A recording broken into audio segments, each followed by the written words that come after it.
Hello again and welcome to Spotlight. This is episode 34. Today we're going to be discussing a new book published with the author of this book.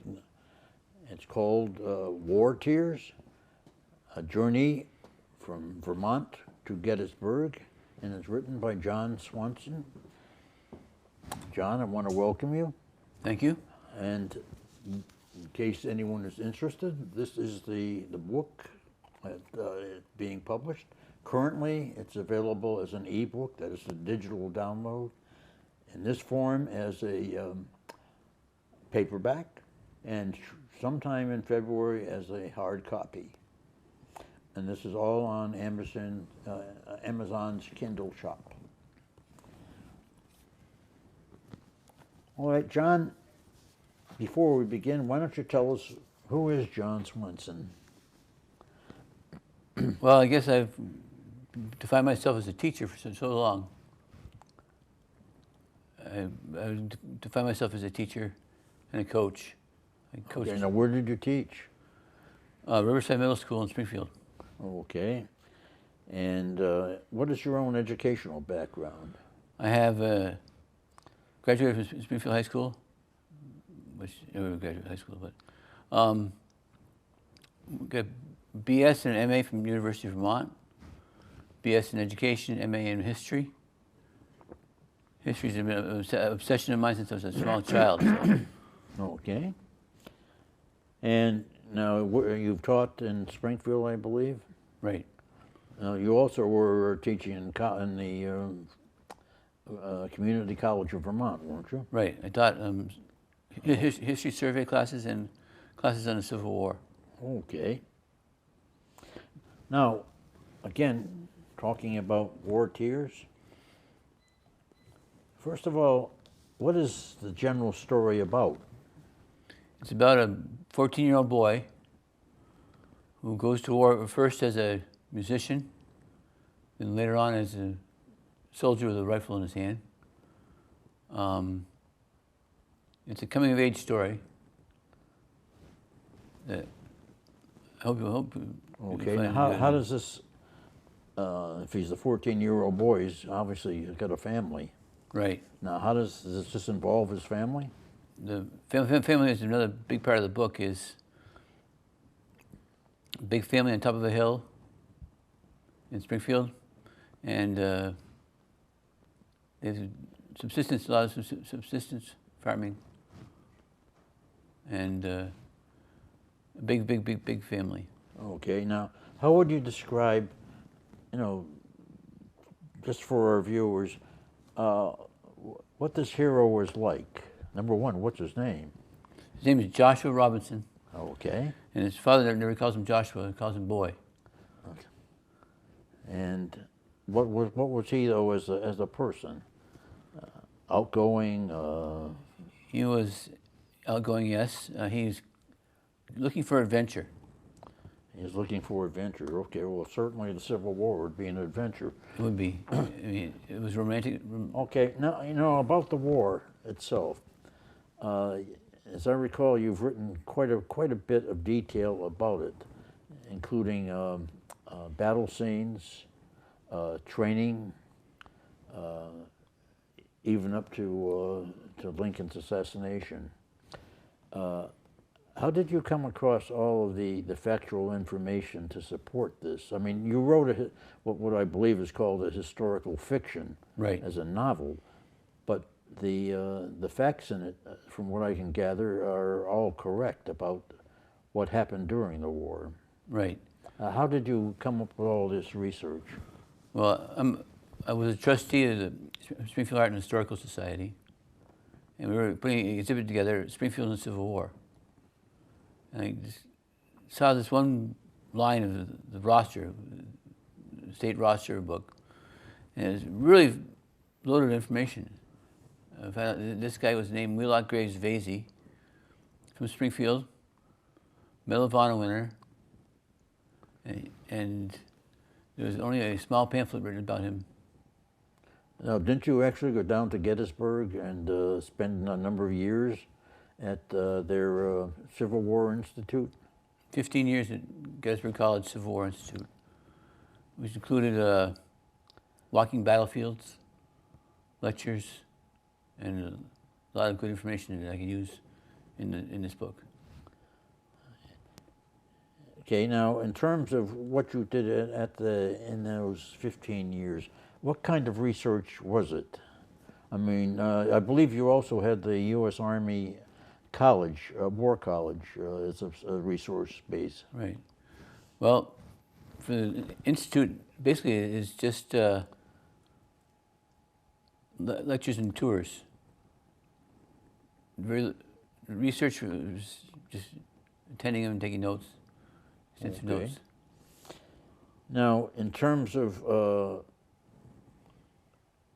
verifying this information, were you able to verify it so you felt conclusively that this was correct?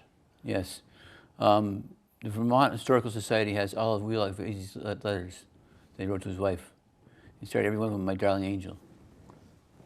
Okay. Now, in terms, when you're doing research, I had to do quite a bit of it myself in my own academic life, but you often come into conflicting stories about what happened. How do you resolve these things? One of the things I tell my kids in the classroom, same thing. Find a source, find a second source. They don't agree, find a third source. Okay. And then fourth and so on. So you get what you want and you. Okay, I noticed, one of the short stories you included in the book is related to an incident where a Union soldier met with a Confederate soldier, and they actually had a very civil discussion about something above and beyond the war. Now, did this actually happen in the war? It's funny that Union soldiers are occupying Fredericksburg, Virginia. The Rappahannock was between the two armies, and they would make little boats and put newspapers and tobacco in the boat and sail it over to the other side, and then they come back with the coffee from the Confederates over to the Union side. Now, I guess one of the overriding questions in all of this is, why did you write this book in the first place? Because Wheelock Graves Vasey, yeah, tongue twister. It's a great story. He came to Springfield fresh out of law school. He played around with people his own age.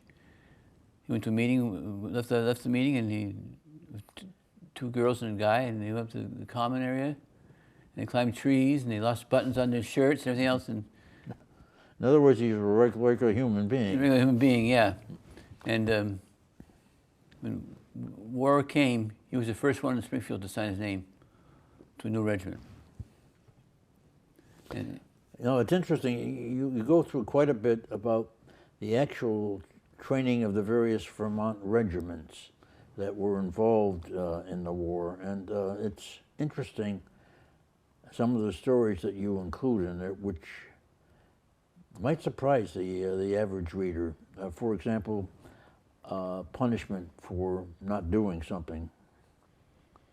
Yeah, the greatest story is a lieutenant from up in St. Albans, I believe, where he comes from, had let his men stop and get water on the way to Gettysburg. They weren't supposed to stop for anything at all. So when Pickett's charge came, he was under arrest, and his sword was elsewhere. So he went to Pickett's charge. He picked up a camp hatchet and led his men with a camp hatchet. Well, now you've written a book. When you wrote the War Tears, did you have a specific audience in mind, or who should be reading this book? Well, I wrote the book for 8th grade boys. I'm sorry? 8th grade boys. Okay. They go to a library and you have to pick out a book. And you see this book is not very thick. And it's a lot of boys will, and some girls too actually, will pick the thinnest book they can find. And they get into this, they get more than Okay, more well, than bragging for. I have found that this is a book that you can sit down in an evening and essentially read it. Right. Now, you also include in this, there's a section following the end of what I would call the book section of related short stories. Right. And some of them are really fascinating in that they deal with occasions that happened during the war. And the one in particular that impressed me was the one much later than that, in more modern times, with a young lady who was in, I guess she was in high school, who had a homework assignment that she didn't want to do in history, and she suddenly discovered that her own family was involved in it. I mean, what motivated you to write that? Well, when we do research, we have an intern program in Springfield Art and Historical Society. And they're 8th graders to seniors in high school. And Amanda Page was worked together with me. And she's big into textiles, and she'd take the girls over to her textile room and get them all dressed up in 1860s clothes. And I'd be researching Vasey or something like that, and in comes a fashion parade. I'd have it. That's where that came from. That was the most fun of all the writing I had to do. That was probably the most exciting. Okay, now John, now that you've written a book, let's see, it's going to be available on all of the various forums. What's going to be the next step for you? Well, I've started putting together a list of what I think I can write a good short story on. Like Listen to My Children and You Shall Hear, A Midnight Ride of William Dawes. No, not Power of Fear, but Dawes. So I want to tell Dawes' story through historical fiction short story. Okay, now, would you ever consider converting this into a movie script or a TV script? I'm not really sure how to write a script, but I can see a mental image of what would be a good start of this movie. Okay.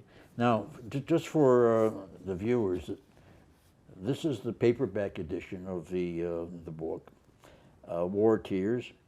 It's also available as an e-book. Now, an e-book is where you simply go in from your computer and download it, and you can read it on your computer. Or if you want to, I suppose you could print it out. But that involves a number of pages of print and a large amount of printer ink, which could be a little more expensive than just buying the book. And also, it will be coming out in February as a hardcover edition. And to find these, all you need to do is go to the Amazon Kindle shop and look for War Tears by John Swanson, and decide what you'd like to buy. I can personally say that in reading this, I found it to be a very, very delightful book. And I also want to remind the readers that there is a little bit of romance in this, but it's really concentrates on the hero's efforts to grow and to realize what was happening during a horrendous conflict that shook this whole country. I think it's a book well worth considering and well worth reading. And with that, that'll be a wrap, and we'll see you sometime in the future.